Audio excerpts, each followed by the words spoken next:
Nós estamos começando mais um HDL Podcast e eu quero fazer uma pergunta para você. Quanto vale a sua família?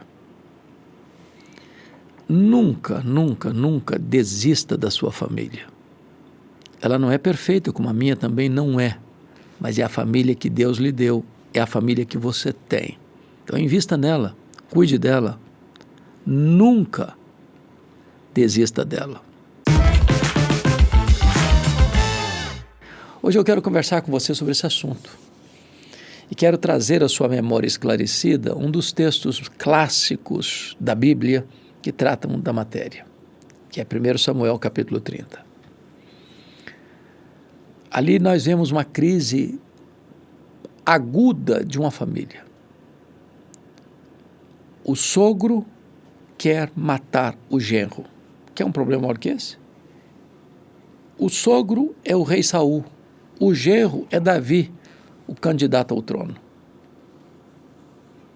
Durante 10 anos, Davi viveu fugindo do sogro, que ia atrás dele com o exército em desertos, cavernas, cidades, vilas, por todo lado. 10 anos Davi vivendo ao relento, sem dormir em paz, sem descansar a mente e a alma, em virtude de uma brutal, desumana perseguição do sogro contra o genro. Chegou um momento em que Davi não conseguiu ver em Israel nenhum lugar seguro. Então ele tomou uma medida drástica. Foi buscar asilo político entre os arqui-inimigos de Israel, os filisteus, passando a imagem para o rei filisteu, que ele tinha debandado de Israel, virado a casaca, para se aliar aos inimigos de Israel, aos filisteus.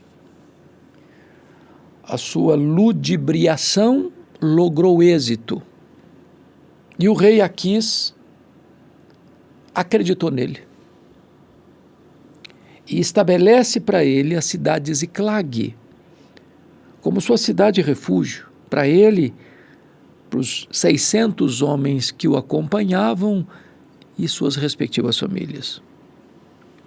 Chegou um momento, entretanto, que Aquis declara guerra contra Saul, reúne a sua tropa e marcha com seu exército para guerrear contra Israel. E mais, chamou Davi e os seus 600 homens para estarem à frente do seu exército e Davi como seu escudeiro. E Davi agora está num impasse terrível, porque se ele vai guerrear contra Israel, ele trai a sua nação. Se ele diz que não vai, a máscara cai e ele vai retratar e revelar que ele nunca esteve do lado dos filisteus. Por providência divina, os príncipes filisteus disseram para o rei Aquis: esse homem não pode ir conosco. Ele é um guerreiro, e ele é israelita, e ele é um herói de guerra. Se ele se voltar contra nós, nos imporá uma vitória acachapante. Então, a contragosto do rei, ele foi dispensado.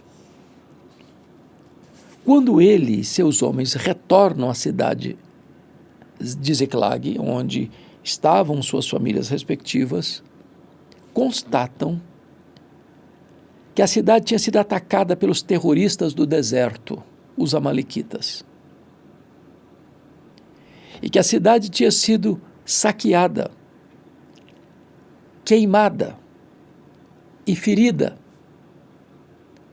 e que não só os bens que eles tinham, mas as mulheres, os filhos e as filhas tinham sido levados cativos pelos amalequitas. Quando eles viram essa cena, todos desataram a chorar. Diz a Bíblia que Davi muito se angustiou, porque os seus homens, seus aliados, amargurados por causa de seus filhos e filhas, queriam apedrejar Davi. E Davi, então, reanimou-se no Senhor seu Deus e fez uma oração. Perseguirei eu o bando, alcançá-lo-ei. E Deus respondeu: persegue o inimigo, Davi, porque tudo que ele tomou de você, você vai trazer de volta. Davi então vai, luta, vence, toma de volta os despojos. As mulheres, os filhos, as filhas, as coisas grandes, as coisas pequenas, nada ficou nas mãos do inimigo. Tudo Davi tornou a trazer. Davi não desistiu da sua família.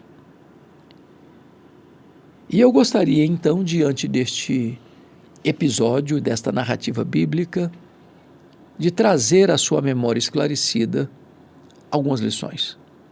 A primeira delas é que este episódio revela para nós que a família está no epicentro de uma crise, no meio de uma batalha espiritual. Há um inimigo que orquestra contra a família. E talvez nunca na história a família foi tão atingida e tão atacada como nos nossos dias. Há uma agenda global contra a família. Há uma orquestração dos legisladores, dos governantes e até mesmo das cortes para destruir os fundamentos da família, para conspirarem contra esta vetusta e fundamental instituição divina. Nós estamos assistindo esse cenário, todo dia, toda hora, para minar a família, para desconstruir a família, para acabar com os pilares e os valores cristãos da ética judaico-cristã, que foram pilares para a estruturação da família ao longo dos séculos. E aqui, então, no texto, vamos encontrar alguns aspectos dessa luta. Primeiramente, no verso 1, está escrito que os amalequitas deram com ímpeto contra a cidade de Ziclag. Isso é um ataque furioso, implacável, insolente, avassalador. Há muitas famílias hoje sendo atacadas assim. Famílias que são alvo de torpedos mortíferos. E eu vou trazer a sua informação um fato que ocorreu comigo. Eu estava pregando em Vitória, certa feita, e era numa casa. E enquanto eu falava, uma mulher chorava e chorava convulsivamente. Quando eu terminei, fui conversar com ela. E eu perguntei: o que está acontecendo com a senhora? Ela me respondeu assim: o diabo destruiu a minha vida. E eu perguntei: mas como assim? O que a senhora quer dizer com isso? Ela me respondeu: eu tinha uma família, marido, 2 filhos, uma boa casa, um bom apartamento, mas não tinha paz na nossa casa. Ela então me disse que certa noite ela acordou com um grito desesperador dos filhos. Ao pular da cama, o marido não estava do seu lado. Dirigiu-se ao quarto, a porta fechada, bateu a porta não se abriu. Ela arrombou a porta e deparou-se com um quadro horrível. O seu marido estava apunhalando os próprios filhos. E quando ela entrou no quarto, o marido enterrou o punhal no próprio peito e caiu sem vida sobre os corpos ensanguentados de seus filhos. Ela me disse: pastor, eu levei toda a minha família para o cemitério. O diabo destruiu a minha vida. Há muitas pessoas arrebentadas nessa luta. Mas o versículo 1 ainda diz que os amalequitas feriram e queimaram a cidade. Você queima estruturas físicas, você fere pessoas. Há muitas pessoas feridas na alma, feridas na honra, feridas nas emoções, feridas fisicamente. Pessoas que sofreram um abuso lá na infância. E às vezes no contexto da própria família. Que nunca foram curadas, nunca foram recuperadas desses traumas, dessas dores, dessas feridas emocionais. Certa feita eu estava pregando em São Paulo, uma mulher de 60 anos chegou para mim e me mostrou a palma da mão rasgada, uma grande cicatriz na palma da mão. E ela me perguntou: o senhor está vendo essa cicatriz? Eu falei: estou, claro. Ela me disse: eu fui esfaqueada pela minha mãe quando eu tinha 10 anos de idade. Ela me disse: eu odiei a minha mãe 50 anos. Eu sepultei a minha mãe e não a perdoei. A mágoa ainda está no meu coração. Há uma ferida. Há muitas pessoas que são prisioneiras, cativas, estão num cipoal, numa masmorra emocional, porque foram feridas. A alma está sangrando e elas não conseguem ficar livres dessas amarras, desses traumas, dessas feridas emocionais. Mas é curioso que o verso 3, 2 e 3 do texto de 1 Samuel 30 revela que o alvo principal do inimigo é atingir a família, os filhos, as filhas, as mulheres, os homens aqui, porque eles não estavam aqui, senão estariam feridos também. Porque se você desconstrói a família, se você arrebenta com a família, você, que é a célula mãe, máter da sociedade, você desestrutura tudo. É como se você tirasse uma peça do Lego, cai tudo. Se não tem famílias bem estruturadas, não tem igrejas bem estruturadas, não tem nação bem estruturada, porque uma nação não pode ser forte se as famílias que a compõem são famílias doentes, feridas, machucadas, prisioneiras do inimigo. Há muitas pessoas prisioneiras hoje, por exemplo, dos vícios. Lamentamos a decisão tomada recentemente no Brasil, descriminalizando o uso da maconha e permitindo que uma pessoa transporte 40 gramas de maconha, que dá para fazer mais de 50 cigarros baseados de maconha. De quem que elas vão comprar? Quem vai andar com a balancinha na mão para saber se tem 40 ou 50 ou 60 gramas? Está provado cientificamente, e os usuários que já se libertaram disso são unânimes em dizer: tira a concentração, queima os neurônios, tira a capacidade de produção, de comunicação. Estamos empurrando a sociedade para se tornar uma sociedade alienada. A maconha é a porta de entrada de outras drogas mais perigosas, como a cocaína e o crack. Gera dependência, como gera dependência o álcool, como gera dependência a cocaína, como gera dependência o crack. Vivemos numa sociedade onde as pessoas são prisioneiras de ideologias, de vícios deletérios, que vão minando, que vão desconstruindo, que vão arruinando com a saúde emocional da família. E o alvo principal do inimigo é atingir a família. Porque você não pode estar bem se sabe que seus filhos estão prisioneiros, você não pode estar bem se sabe que o seu cônjuge está prisioneiro do inimigo, não pode a família estar bem. Mas uma outra artimanha do inimigo aqui, está no versículo 6, é que diz que quando os aliados de Davi viram a cena, eles se voltaram contra Davi, queriam apedrejar Davi. Agora escute isso. Quando você faz do aliado inimigo, você faz do inimigo aliado. Em vez deles se unirem para enfrentarem o verdadeiro inimigo, eles estavam lutando entre eles.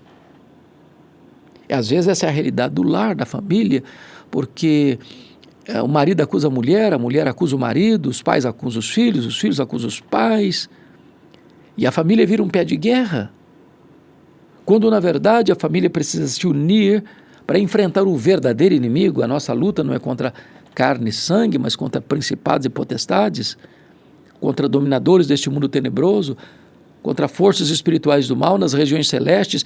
E não adianta usar armas carnais, convencionais. Precisamos de armas poderosas em Deus para destruir fortalezas e anular sofismas. Então entendamos isso. Não vamos fazer o jogo do inimigo. Não vamos achar que o nosso problema é fulano, beltrano ou cicrano. Nosso problema é espiritual e precisa ser lidado desta maneira. Lá no versículo 16, diz que os amalequitas estavam festejando pela acachapante derrota que impuseram ao povo de Deus. Estavam festejando, celebrando. Ora, nossa família não deva produzir festa no acampamento do inimigo, mas no arraial de Deus. Agora, o que Davi fez diante desse drama? O que ele fez? Em primeiro lugar, versículo 4 diz que ele chorou até não ter mais forças para chorar. Hoje as pessoas estão chorando diante das séries de Netflix, dos melodramas, das telenovelas. Hoje muitos estão lutando pela sua família com o coração seco demais, com os olhos enxutos demais. Qual foi a última vez que você chorou pela sua família? Pela conversão de seus pais, pela conversão de seus filhos? Qual foi a última vez? Davi chorou em público. Quem chora está dizendo que alguma coisa está errada. Quem chora está dizendo que não admite a decretação do fracasso, da derrota, passivamente. Quem chora está fazendo a conspiração da não aceitação do caos. Quem chora quer ver mudança no cenário. Isso me lembra a história do pastor Tim Cymbala, pastor da Igreja Batista do Brooklyn, Estados Unidos. Ministério lindo, igreja crescendo. E um dia chega em casa sua filha adolescente, primogênita, disse assim para ele: papai, eu não quero saber mais da igreja. Eu quero sair de casa. Eu quero curtir a vida. Eu quero ver o que está do outro lado do muro. O pai pediu, insistiu, chorou. Nada adiantou. Aquela menina saiu de casa. Ele pensou em largar o ministério. Um colega ligou para ele da Flórida e disse: pastor Tim Cymbala, esquece essa menina. Ela não está nem aí com você, toca a sua vida. Toca o seu ministério. Naquela semana, numa vigília de oração da igreja, levanta-se uma irmã e disse assim: pastor Tim Cymbala, a nossa igreja nunca chorou pela sua filha. A nossa igreja nunca levantou um clamor em favor da sua filha. E naquela noite, aquele templo se transformou numa sala de parto, de gemidos, de soluços. E quando o pastor voltou para casa pela madrugada, ele disse para sua esposa: minha querida, eu não tenho dúvidas de que Deus libertou a nossa filha nesta madrugada. 2 dias depois, bem de manhã, a campainha tocou, a esposa foi à porta atender, era sua filha, em lágrimas. Ele entrou, porta dentro, foi no quarto onde o pai estava, abraçou as pernas do pai e disse: papai, me conte, por favor, o que aconteceu há 2 dias de madrugada. Eu fui tomada por uma profunda convicção de pecado. Escamas caíram dos meus olhos. Eu quero dizer para o senhor que eu estou de volta para Deus, eu estou de volta para minha família, eu estou de volta para a minha igreja. Jesus mudou a minha vida. Não desista de seus filhos. Não abra mão de seus filhos. Você não gerou filhos para a morte, você não gerou filhos para o cativeiro. Seus filhos são herança de Deus. Lute por eles, chore por eles, jejue por eles, ore por eles. Não abra mão de ver o milagre de Deus acontecendo na vida deles. A segunda coisa que Davi fez está no versículo 6. Confira aí comigo. Está escrito que Davi muito se angustiou, mas ele se reanimou no Senhor seu Deus. Davi não se reanimou porque ele tinha seus aliados cooperando com ele, queriam matá-lo. Ele não se reanimou porque ele era forte e os inimigos eram fracos. Ele não se reanimou porque ele tinha uma estratégia para triunfar sobre os seus inimigos. Ele se reanimou no Senhor seu Deus. Quando você apela para Deus, Deus pode fazer o impossível, reverter situações irremediáveis, curar enfermos já sentenciados à morte, salvar um casamento à beira do naufrágio, libertar uma pessoa prisioneira nas mãos do inimigo. Ele se reanimou no Senhor seu Deus. Não jogue a toalha, não entregue os pontos, não desanime, não pense que tudo acabou, não jogue o seu casamento fora, não desista de seus filhos. Deus pode fazer o impossível. Ele é Deus de milagres. Agindo Deus, quem o impedirá? Mas Davi reagiu não com bravatas, não com palavrórios, não com força bruta do homem. Ele se reanimou no Senhor seu Deus e orou. E a oração dele foi muito breve, com 2 perguntas apenas. Perseguirei eu o bando? Alcançá-lo-ei? Em outras palavras, ele está dizendo o seguinte: ó Deus, eu estou levando de goleada do inimigo e eu vou aceitar passivamente a decretação da derrota ou eu vou reagir? Eu vou desistir ou vou continuar lutando? Eu vou entregar os pontos ou eu vou tomar de volta a minha família? E Deus respondeu para Davi: persegue o inimigo, Davi, porque tudo que ele tomou de você, você vai trazer de volta. O que Deus prometeu foi vitória e não ausência de luta. O que Deus prometeu foi chegada certa e não caminhada fácil. Mas quando você ora, Deus responde. E quando Deus responde, não tem oposição que possa deter a mão do Deus onipotente. Não que a oração em si seja poderosa, não, ela não o é. Poderoso é Deus que responde a oração. Mas a oração conecta a fraqueza humana à onipotência divina. A oração conecta o altar da terra com o trono do céu. Tudo quanto Deus pode fazer, Deus o faz em resposta à oração. Então Davi, com a promessa de Deus em mãos, saiu para vencer o inimigo. 200 ficaram para trás de cansados, mas 400 seguiram com ele e venceram o inimigo. E tomaram de volta os filhos, as filhas, as mulheres, os rebanhos, as coisas grandes, as coisas pequenas. Nada ficou nas mãos do inimigo. Deus virou a mesa, Deus mudou o placar do jogo, Deus alterou as circunstâncias, Deus deu vitória completa a Davi e aos seus homens. O que é que você já teve na sua casa que não tem mais hoje?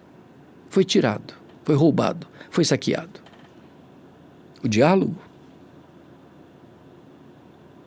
o amor, a paciência, o respeito, a doçura no trato, o altar da oração, o culto doméstico, a leitura da Bíblia, o prazer de conviver,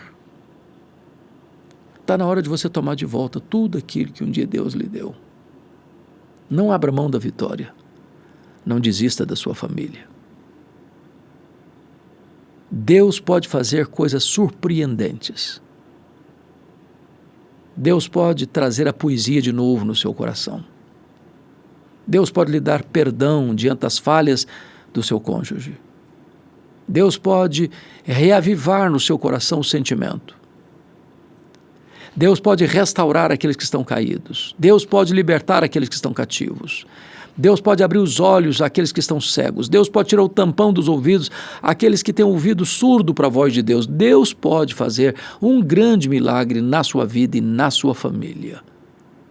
Não aceite a derrota imposta pelo inimigo. Você em Cristo é mais do que vencedor. Deus abençoe sua vida. Deus abençoe a sua casa, o seu lar, a sua família. Nunca, nunca, nunca, nunca desista da sua família.